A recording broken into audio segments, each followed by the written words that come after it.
बेटी, मेरी बेटी बुलबुल सी, प्यारी हंसती चहचहाती गुड़िया सी, हर वक्त चेहरा खिला खिला, फूलों सी नाजुक, झरने सी चंचल, कोयल सी आवाज़।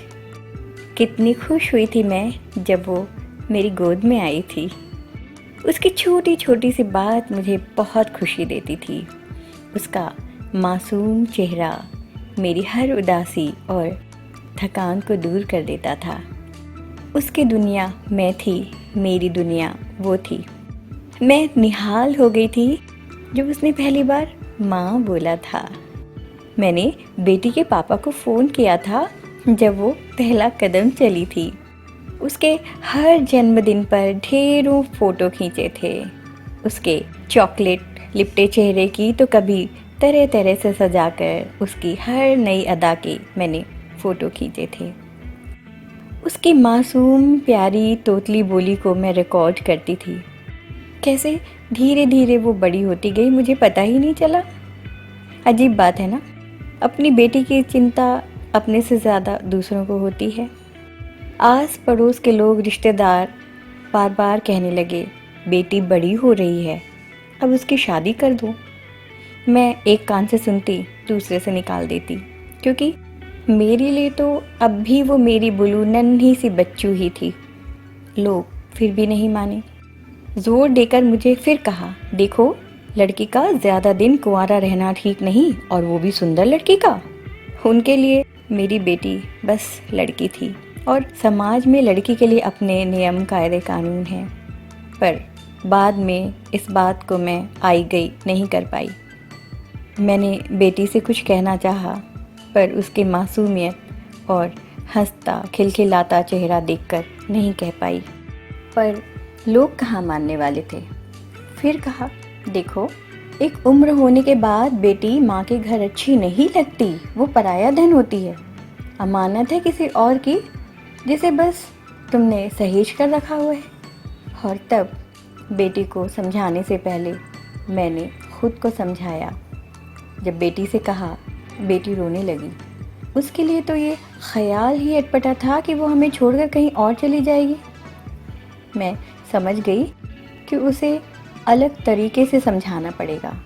मैंने अब तक उसे एक छोटे बच्चे की तरह पाला है। अब उसे रोमांटिक फिल्में दिखाने लगी, रोमांटिक गीत सुनाने लगी, रोमांटिक किताबें पढ़ाने लगी, अपने घर का मतलब समझाने लगी, होम स्वीट होम क्या होता है बताने लगी।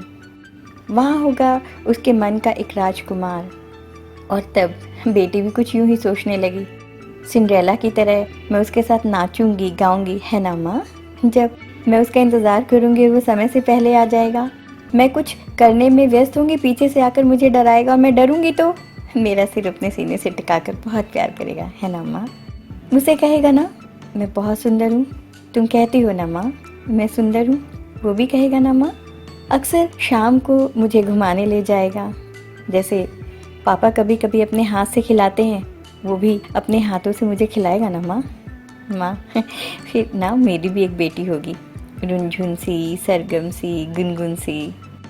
उसे गोद में लेकर वो कितना खुश होगा ना, जैसे पापा होते रहे।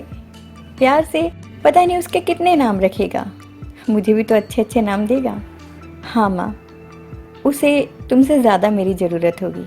मैं शादी करूँगी, और उसकी ये खुशी मुझे खुश कर जाती। मैं भीगी हुई पर खुशी से भरी आवाज़ में कहती, और तब मेरी बच्चू अपनी मम्मा को भूल जाएगी ना, क्योंकि तब वो अपने राजकुमार की हो जाएगी। वो मेरे गले लग जाती, शर्माती, खिलखिलाती। उसकी शादी की बातें शुरू हो गई। एक लड़का मिला, सबने कहा अच्छा घर है, अच्छी नौकरी थी, नाम था विकल्प। शादी तय हो गई थी। बेटी बहुत चाव से ख़रीदारी कर रही थी। उसका चाव खुद से ज़्यादा विकल्प के लिए था। माँ देखो ना, ये शर्ट उन पर कैसी लगेगी, माँ ये टाई कैसी है, ये परफ्यूम पसंद आएगा ना विकल्प को, और ये अंगूठी अच्छी लगेगी ना माँ। बस समय निकलता गया। व्यस्तताओं के बीच मैं बेटी को विदा करने की सोच से ही परेशान हो जाती, पर उसे जाना तो था। पर वो खुश है तो मैं खुश हूँ। वो साड़ी पहनना, खाना बनाना, ये सब बड़े चाव से सीख रही थी और मैं सिखा रही थी। और आखिर एक दिन बेटी विदा हो गई। उसके बाद उसके कमरे में जाकर मैंने उसकी सारी यादों को स्पर्श किया।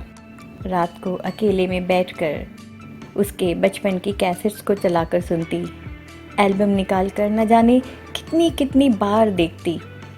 फ़ोन पर उसका हालचाल मिल जाता, बार बार लगता उसे फ़ोन करूं, उसकी आवाज़ सुनूं। बेटी के पापा ने कहा, धीरा बार बार फ़ोन मत करो, उसे ससुराल में एडजस्ट होने दो।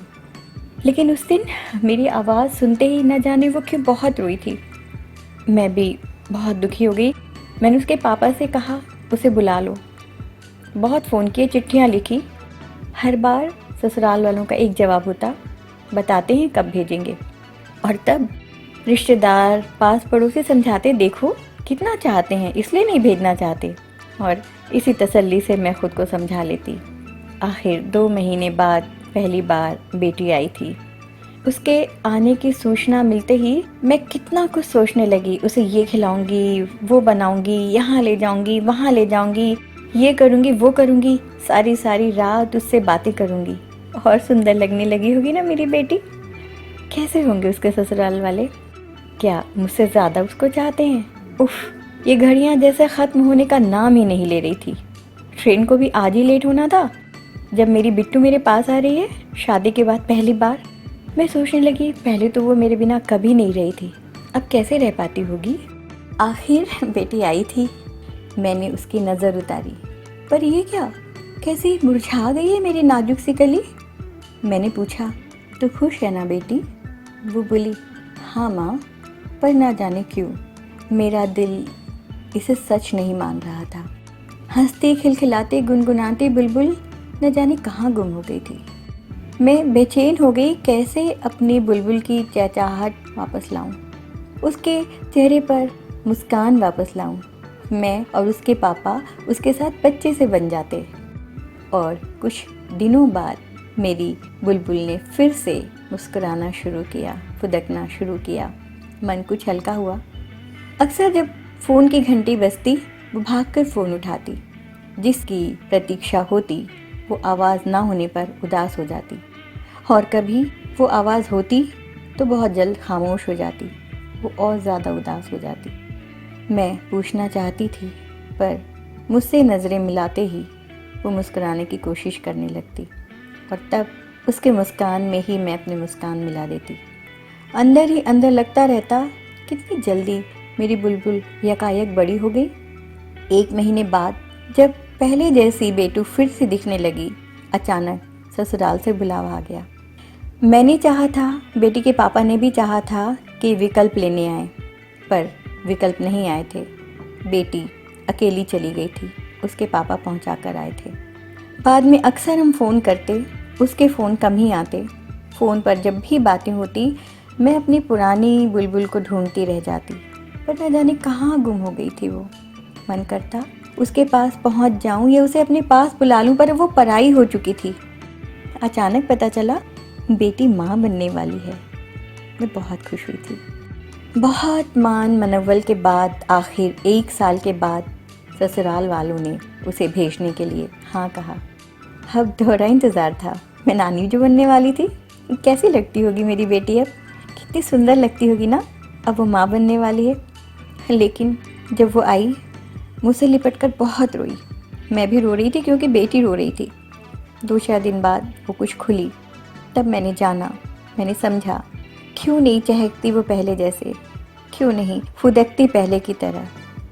उसके सपने बिखर गए थे। वो आशियाना बना ही नहीं था जो उसने सोचा था।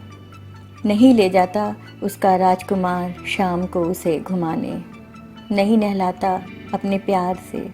जब वो चाहती है कि उसके सीने में छिप जाए, वो बैठा रहता है गंभीर तटस्थ भाव से। शादी उसके लिए बस एक सामाजिक दायित्व है। उसने कभी रोमांटिक ख्वाब बुने ही नहीं। दाल में नमक ज़्यादा होने पर वो चुप नहीं रह सकता, अच्छी डिश बनाने पर खुश नहीं हो पाता। बेटी को चाहिए बेटी, लेकिन विकल्प को चाहिए बेटा।